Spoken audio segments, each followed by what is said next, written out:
Hello friends, आप सभी का स्वागत है मेरे यूट्यूब चैनल एस्ट्रो किताब में।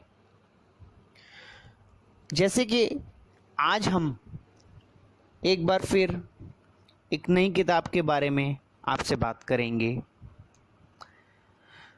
आप मानते हैं कि किताबों में ही ज्ञान है, किताबों से ही ज्ञान मिलता है और गुरुजनों से ज्ञान मिलता है, और जो हम एक्सपीरियंस करते हैं, प्रैक्टिस करते हैं, उससे हमें ज्ञान मिलता है। आपने किसी भी ज्ञान को लेना है तो आपके पास यही 3 माध्यम होते हैं ज्ञान को लेने के। तो इसीलिए आज हम जिस किताब की बात करने जा रहे हैं, उस किताब के अंदर आपको हस्तरेखा से जुड़ा ज्ञान दिया गया है। यह ज्ञान अपने आप में एक अनोखा ज्ञान है, क्योंकि हर किताब में एक अलग ही ज्ञान है। हर किताब का एक अलग मकसद होता है।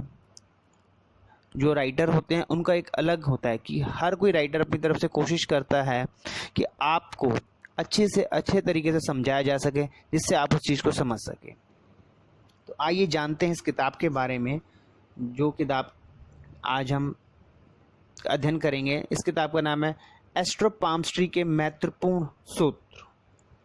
इस किताब के अंदर हस्तरेखा से जन्म कुंडली बनाने का एक अनूठा तरीका बताया है आपको। आइए जानें इस किताब के अंदर किस प्रकार का ज्ञान दिया जा रहा है।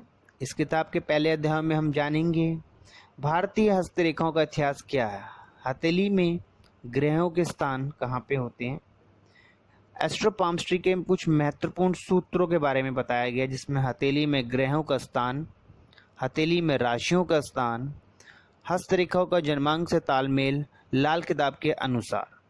तो आप देखिए, इसमें बेसिक तरीके से आपको पाम्स्ट्री को कितने सरल तरीके से समझाया गया कि अगर आप अपने हाथ से ही शुरू करेंगे तो आपको पता लगेगा कि ये शुक्र होता है, ये शनि का पार्ट कहा जाता है, इस पॉइंट को बुध का पार्ट कहा जाता है। तो कितने सरल तरीके से समझाया गया है।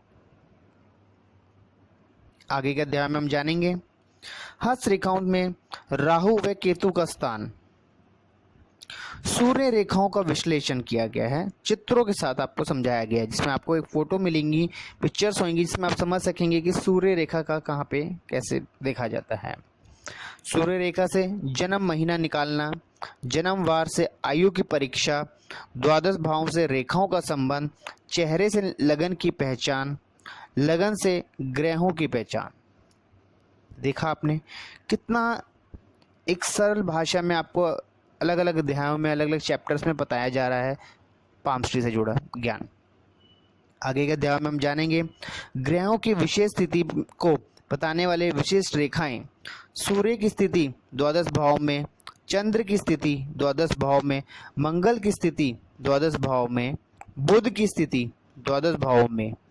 इसी प्रकार सभी ग्रहों के द्वादश भाव के बारे में बताया गया है, जिसमें आपके शुक्र, शनि, राहु, केतु व अन्य और ग्रह भी आते हैं। तो इस किताब के अंदर आपको ज्योतिष से जुड़ा, या कह सकते हैं पाम्स्ट्री, हस्तरेखा का जो ज्ञान दिया गया है, उसको एक अनोखे तरीके से बताया गया है। जब आप इस किताब को पढ़ेंगे और उसके बाद आपको रियलाइज होगा कि पता लगेगा कि किस प्रकार इस किताब के अंदर ज्योतिष और हमारी हस्तरेखा का जो ज्ञान है उसको किस तरह का बताया जा रहा है, और आप इसको कितनी सरल तरीके से समझ पाए।